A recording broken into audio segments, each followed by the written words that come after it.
quiere darle la bienvenida a todos, como le digo, gracias nuevamente por estar en este llamado. Y repetir, quien se atreve a enseñar nunca debe dejar de aprender. Nosotros diariamente es un proceso de enseñanza-aprendizaje, entonces eso nos conlleva a esto. Antes de todo, yo quiero presentar a las personas que van a participar en este pequeño seminario que va a durar 3 días. Nos van a colaborar los compañeros, en este caso nos va a colaborar el compañero Leonel Cervantes, ustedes lo conocen, es el fisioterapeuta de la federación. Nos va a ayudar en un tema que está ahí hoy en la mañana, que es sobre la salud, la higiene y la atención en la parte fisioterapéutica. También nos va a ayudar la compañera Segunda, me olvidó su apellido, la compañera Segunda Palacio, bueno, llamémonos por el nombre. Ella nos va a ayudar en la parte educativa, en la parte de la psicología, en la parte básicamente educativa. La compañera Digna Valencia nos va a ayudar en la parte de la psicología, ya encaminada a ustedes. Todo lo que vamos a hacer es encaminado a ustedes para que ustedes lo pongan en práctica con nuestros alumnos, nuestros deportistas. El documento a tener en cuenta en la planificación, control y evaluación del entrenamiento. Los documentos es la planificación, que es lo más importante, los planes de entrenamiento, el plan escrito. Dentro de los planes de entrenamiento tenemos el plan escrito, que es muy importante, es el más importante dentro de la escritura, porque le escribimos lo que vamos a hacer o lo que hicimos o las observaciones. El plan gráfico, que es una secuencia de lo que vamos a hacer durante el año. Y el plan de carga, que es donde vamos a sintetizar todos los elementos que vamos a realizar. Vamos a tener también la posibilidad de hacer o tener un modelo de desglose de la carga de entrenamiento, teniendo en cuenta los meses y los periodos de entrenamiento. Vamos a tener también un modelo de micro semanal, un modelo de informe mensual,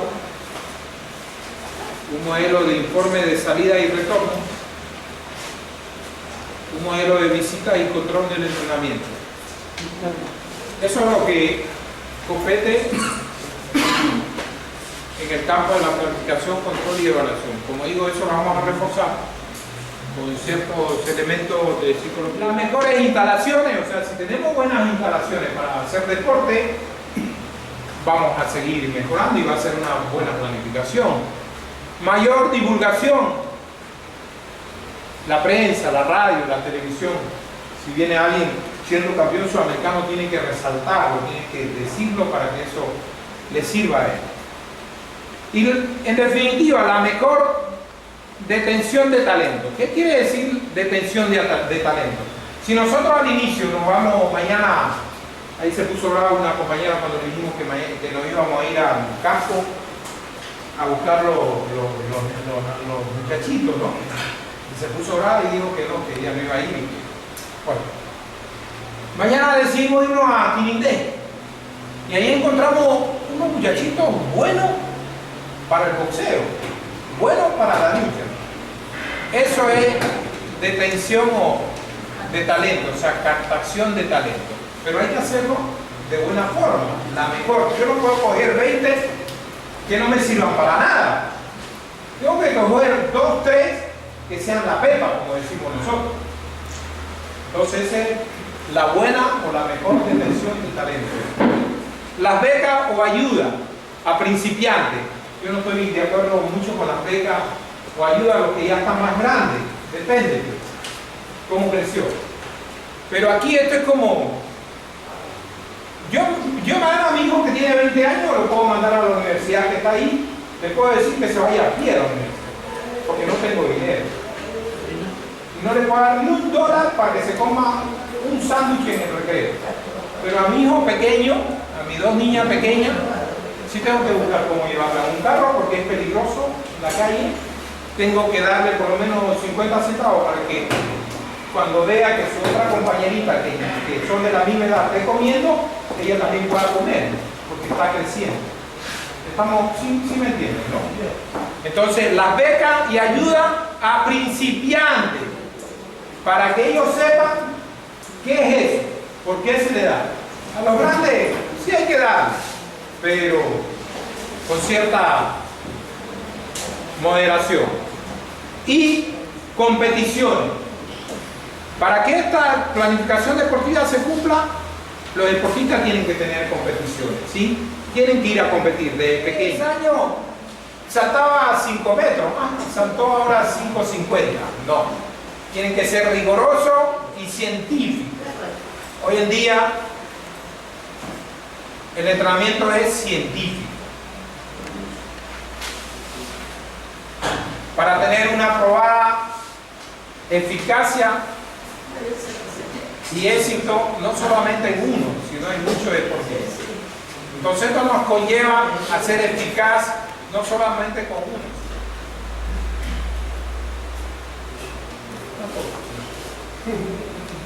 Dice que estructura del entrenamiento deportivo. Dice que el entrenamiento deportivo es una realización planificada.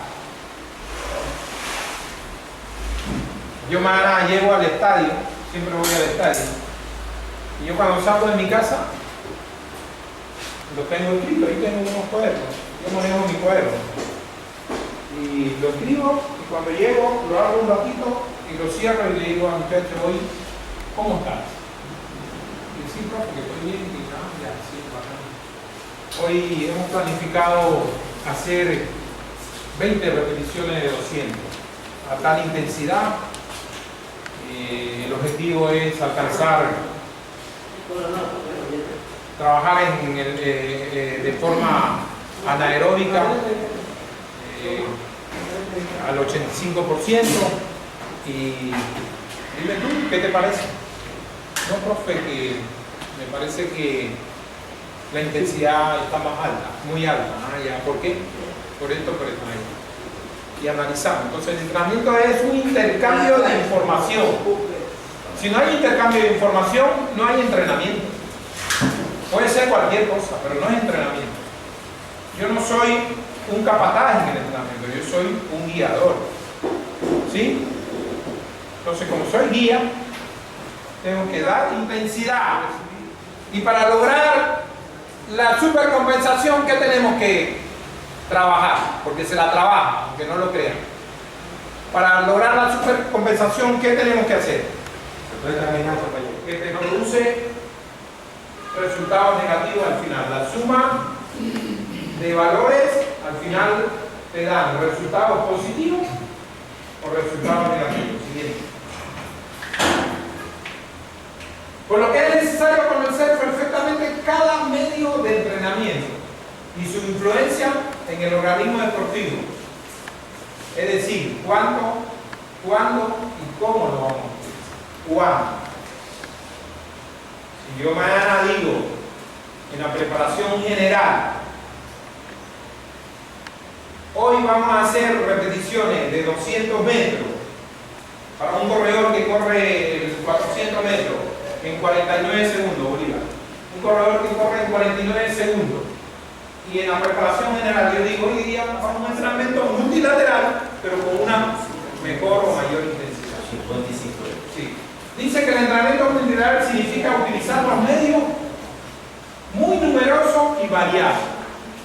Dije que los niños, mucho volumen, poca intensidad. Los adultos también pueden utilizar volumen, pero más bajo, pero con más intensidad, y se convierte en entrenamiento multilateral también para ellos. ¿Sí? Sigamos.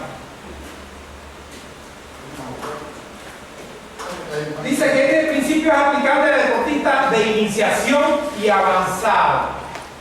Ya lo dije, a niños y a los deportistas avanzados. Con la diferencia de que los de iniciación utilizan un entrenamiento multilateral extensivo, o sea, de estereotipo dinámico. Y de esta forma evita la especialización temprana. Entonces, ¿con quién debemos hacer entrenamiento multilateral? ¿Hasta qué edad? En box. hasta los 15.